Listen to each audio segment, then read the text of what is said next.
Hey guys, it's Paradise, and if you think you've seen all Enshrouded has to offer, then you're in for a surprise like we were. There's just something about open world survival games where you goof around with friends, die in unfortunate ways, build some cool bases, and more that we really love.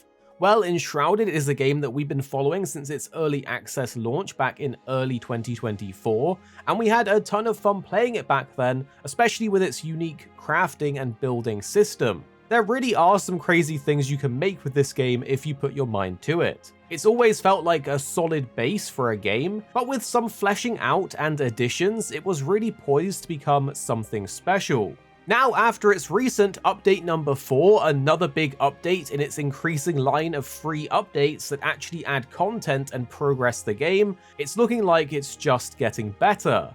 You know we love a free title update in any game, and if the devs actually add in new and exciting content, like in this with a massive new region to explore plus a bunch of game-changing features, then we think it's worth checking out. So when Keen Games asked to sponsor us for a video to take a look at some of these new features, it felt like a good fit to jump back in and see what's up in Enshrouded again. Now there is a lot in this update, a massive new map, the inclusion of new bosses, a higher max level, traversal and so on, but before we get into some of our favourite new things, in case you missed Enshrouded, it's an action-oriented survival RPG being developed by Keen Games, offering a blend of exploration, crafting, base building, survival, action RPG, and it's up to 16 players in co-op. At its core, it's about reclaiming a fallen kingdom that's been consumed by the Shroud, a terrible fog that has spread throughout the land, consuming and corrupting everything in its path. So you as the player are going to be gathering, building, and getting yourself ready to explore this fog and the rest of the world with various bosses and things to encounter. You can even rescue NPCs who literally occupy your base and help you with crafting. There's a big skill tree, a ton of different armor, weapons and magic to craft, and it's generally a pretty cool action survival RPG if you like those kind of games. Its early access period has been garnering a lot of positive feedback since the beginning of the year, and with that room for improvement, the game has been evolving with each of these updates. Now I want to quickly go over one of my favourite things in this update, and you guys know we love collecting creatures in any game, especially if you can actually showcase them, so any game where you can do this, I'm gonna like it. And they've added in this update a new feature adding farmable animals and pets that you can tame, keep in your base, and even breed. The update has made it so both previous, existing, and new wildlife can be tamed and brought to your base as farm animals or pets. There's different quests for different pets and animals, there's beds that you can make for them, feeding bowls to keep them fed, and more. Obviously, this adds a bit of spice to your base, but they can even give you resources periodically as well. But of course, one of the biggest things in Update 4 is the addition of a whole new map and zone, filled with new bosses, enemy types, animals, and extra traversal options.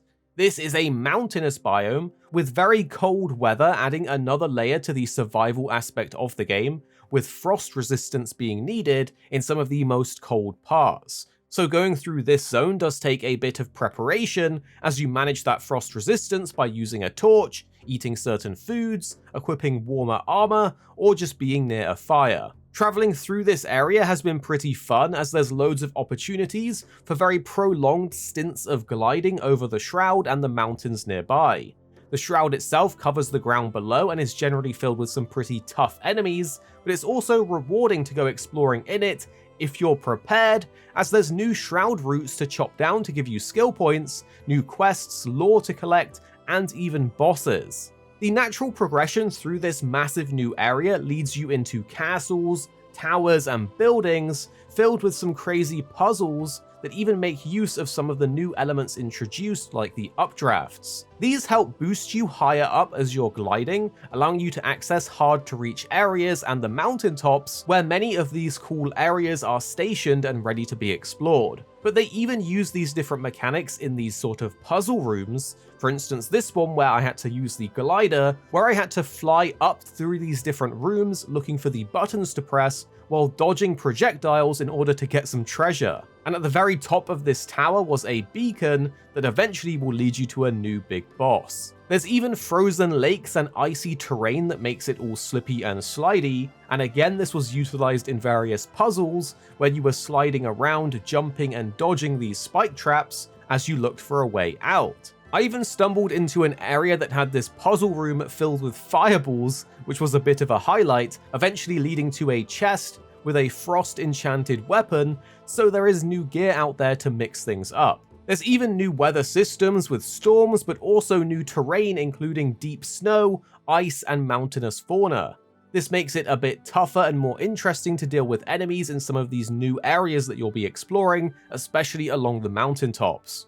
It's also pretty cool that the snow leaves trails behind, so you could even draw things in the snow. On top of this, the update adds a bunch of new crafting options, and you can craft things with the NPCs in your base. And speaking of these NPCs, the updates also really give them an overhaul that allows them to roam around your base and follow a daily routine, bringing them a bit more to life.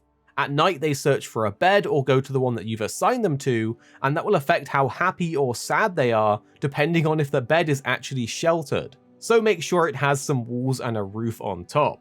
There's even new NPCs that are added in, and new assistants that can be added to secondary bases alongside new quests and dialogue with them. Furthermore, the grappling hook, which is a vital tool for traversal, has also been updated in the skill tree, allowing you to use it in combat. And of course, you still use it for traversal, like going up this big bridge that you need to go through to progress through the new area, which was pretty cool too. So Enshrouded is getting better and better with each of these massive updates that they're adding in, and again it is free, which is really cool. So this is a game that again I've been following for a while and is actually just a genuinely fun action survival RPG. So if you do want to check it out, we will have that link down below, since it's something that I've just been passively enjoying anyway. But make sure you are subscribed below because we will have more videos on your favorite games coming very, very soon.